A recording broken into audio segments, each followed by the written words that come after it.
बस माताजी, खाने पीने की क्षमा कीजिए और शीतगृह चलने की आज्ञा दीजिए। बेटा, मैं अधिक देर नहीं लगाऊंगी, मगर थोड़ा भोजन अवश्य कराऊंगी। आज राज तिलक की रस्म होने वाली है और वहाँ भूखे पेट जाना अपशगुन है।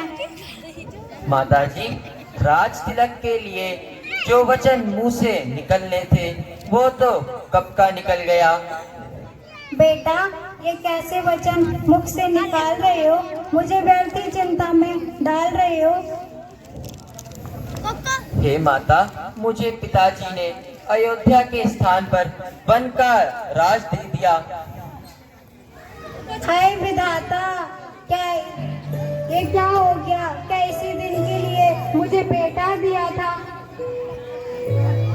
मांगे हैं आज पिताजी ने कैकेयी माता से वर ये दो, पहले में भरत राज्य को और दूसरे में रघुवर को वंदो।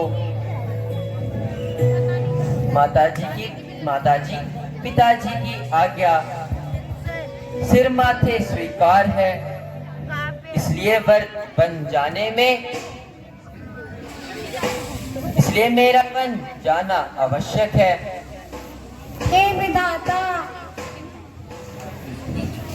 मैं किस छाती से पुत्र का वियोग कर पाऊंगी? हे रामचंद्र किसे कह के पुकार पाऊंगी? अच्छा, अगर महाराज की यही इच्छा है तो जाओ। तुम कैसी आज्ञा दे रही हो?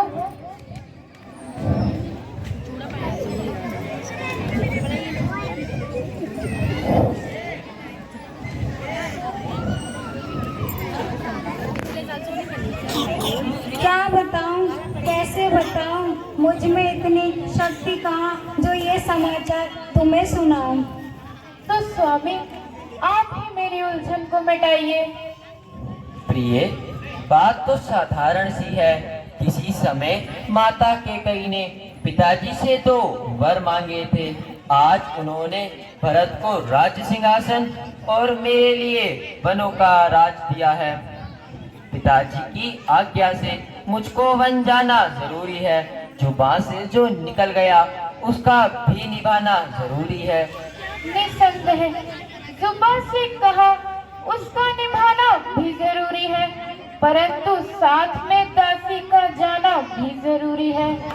प्रिय, तुम हट ना करो।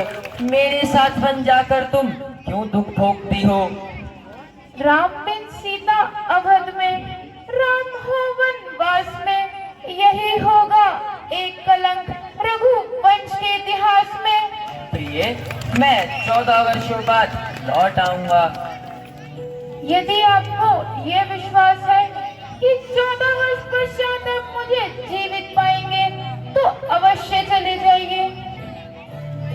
तुम्हें बाधा नहीं होगी सिया के साथ जाने में। मेरा भी हाथ होगा आपके संकट मिटाने में। बेटा, ये नहीं मानेंगी, इसे भी अपने साथ ले जाओ। मुझे भी ऐसा ही लगता है माता। इसलिए माताजी, हमें आज्ञा दीजिए। क्या कहूँ बेटा तुझसे? घर घाट से तुम चले, पहले तो एक के लिए रोती थी, अब दोनों चले।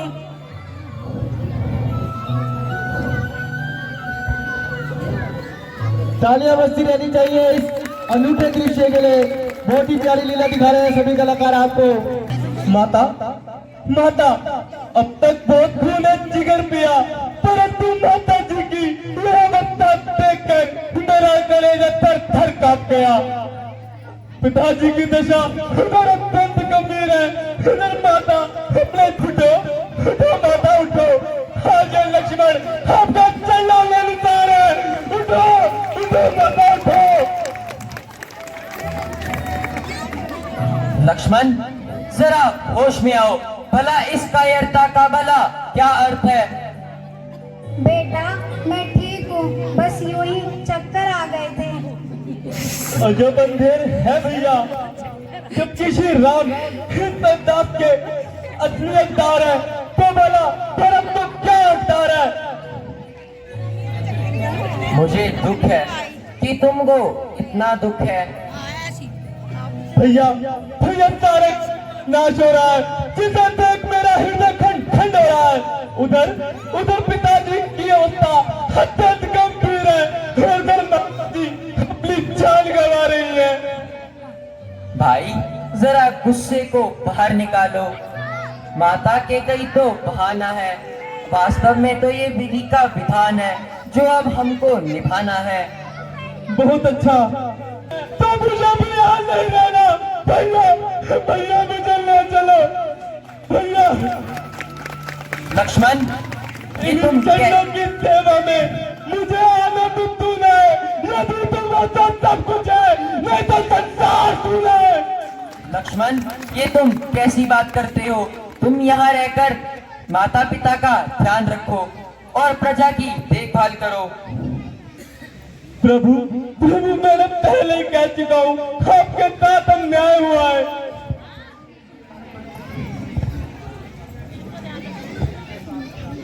भैया भैया मैंने तो आज तक आप से प्रीत बढ़ाई है।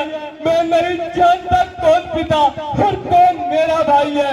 मैं नहीं किसी को जानता हूँ। मेरे तो दास तुम ही तुम हो, पूज्य नाथ पिता मात, जो हो भ्राता तुम ही तुम हो। लक्ष्मण मैं जानता हूँ तुम मुझसे बहुत अधिक प्रेम करते हो, परंतु इस समय यहाँ तुम्हारा मेरे साथ जाना बिल्कुल भी उचित नहीं।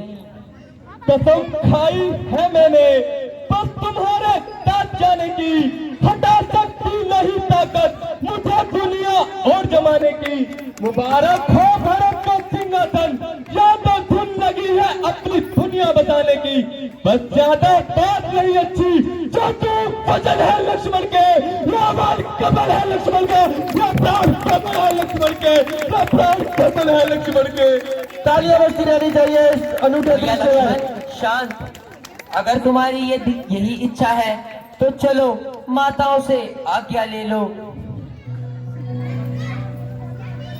माता हमें वनवास के लिए आज्ञा दें।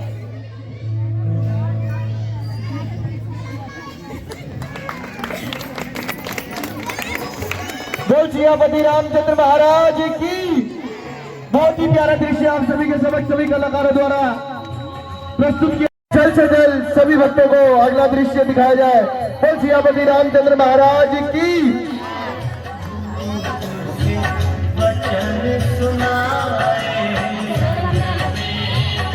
महाराज की।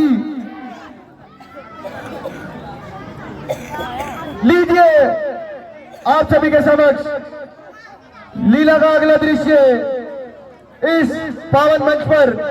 बोल सियापति रामचंद्र महाराज की। हेलो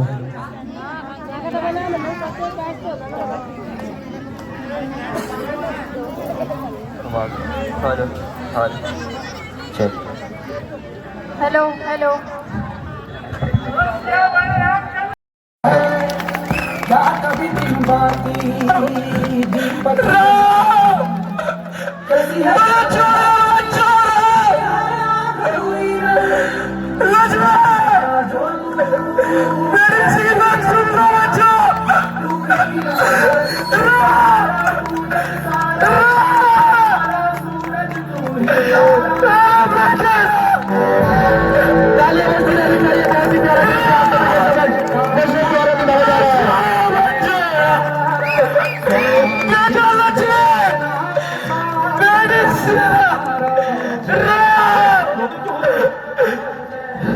अपना मंदिर छोड़कर हमारे साथ रहने आ रहे हैं।